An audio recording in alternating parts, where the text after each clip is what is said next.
అరచెట్టు పిచ్చి. ఈ చెట్టు దగ్గరికి వెళ్ళినవారు చాలామంది కూడా మాయమైపోతున్నారు. ఈ చెట్టు చాలా భయంకరంగా ఉంటుంది. ఈ చెట్టు గురించి మరి తెలుసుకుందామా? Hi friends! ఈ వీడియోనైతే మీరు పూర్తిగా చూడండి. ఈ కథ అనేది చాలా పెద్దది. కాబట్టి మీరు ఈ వీడియోనైతే పూర్తిగా చూడండి. అప్పుడే మీకు అర్థమవుతుంది ఈ చెట్టు గురించి. ఈ వీడియోని కూడా లైక్ కొట్టండి. అలాగే సబ్స్క్రైబ్ చేయండి. అలాగే మీకు ఈ వీడియో పూర్తిగా చూసిన తర్వాత మీకు ఈ వీడియో నచ్చితే మీ ఫ్రెండ్‌కి గూడా పంపించండి. ఇంకా వీడియోలోకైతే వెళ్ళిపోదాం. ఒకసారి ఈ వీడియోనైతే పూర్తిగా చూసేయండి. అరచెట్టు పిచ్చి భయానక కథ.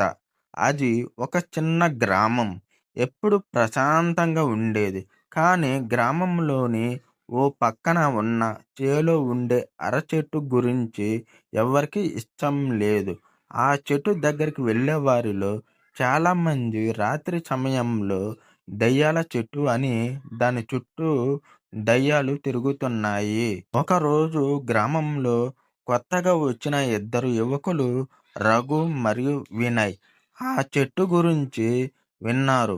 వారు ఉత్సాహంగా ఆ చెట్టుకు వెళ్ళి చూడాలని నిర్ణయించుకున్నారు. వదంతులే అవి భయపడటం ఏమిటి అని రఘు వినయ్తో అన్నాడు. వినయ్ ఒప్పుకున్నాడు. రాత్రి 12 సమయంలో వారు వెళ్ళడానికి సిద్ధమయ్యారు. అర్ధరాత్రి చీకటి అందరినీ చుట్టుకుంది. రఘు, వినయ్ ఇద్దరూ టార్చ్ లైట్లతో ఆ చెట్టు దగ్గరికి చేరుకున్నారు. ఆ చెట్టు వింతగా మెరుస్తుంది. ఏం జరిగిందో చూడాలి అని రఘు ముందుకు వెళ్ళాడు. చెట్టు ఎత్తుగా ఆకాశాన్ని తాకుతున్నట్లు కనిపించింది. అయితే చెట్టు దగ్గరవుతున్న కొద్దీ వింత శబ్దాలు వినిపించాయి. ఆకులు గాలిలో తగిలే శబ్దం కాదు. గనగనలాడే కంటి నిప్పులు మోచుకుపోయేలా చేసే శబ్దాలు వినయ్ గమనించాడు. చెట్టు దగ్గర అడుగులు వేస్తున్నప్పుడు నేల చలిస్తుంది. అక్కడే ఉన్న రఘు కాళ్ళు చెట్టుకు దగ్గరగా కదలడం ప్రారంభించాయి. వినయ్, నన్ను కాపాడావు అని రఘు కేకలేశారు. వినయ్ టార్చ్ లైటు వేసి చూశాడు. రఘు కాళ్ళు అరచెట్టుకు చుట్టుకుంటున్నాయి. ఆ చెట్టు తన వేళ్లను రఘు కాళ్ళకు చుట్టుకుని లోపలికి లాక్కుంటోంది. రఘు ఎంత ప్రయత్నించినా తనను విడిపించుకోలేకపోయాడు. వెంటనే అక్కడి నుంచి పరిగెత్తు అని వినయ్ చిత్తశుద్ధితో అనడం మొదలుపెట్టాడు. కానీ రఘు చెట్టులో పూర్తిగా మాయమయ్యాడు. వినయ్ భయంతో అక్కడి నుంచి పరిగెత్తిపోయాడు.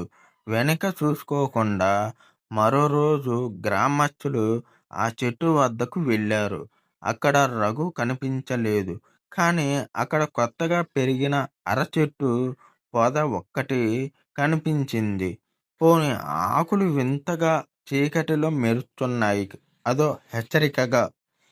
ఆ రోజు నుంచి ఆ చెట్టు గురించి మరింత భయానక వదంతులు వచ్చాయి.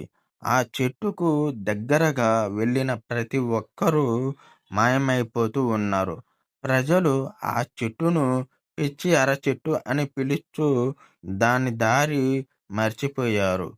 కానీ ఆ రాత్రి నుంచి వినయ్ గుండెల్లో ఎప్పుడూ ఒక ప్రశ్న ఉండేది. ఆ చెట్టు రహస్యం ఏమిటి? మరో వీడియోలో పార్ట్ 2లో మిగతా ఆ కథ అయితే చెప్తాను.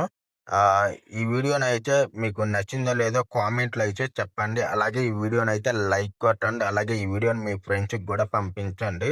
మరో వీడియోలో మరో పార్ట్ 2లో కలుద్దాం.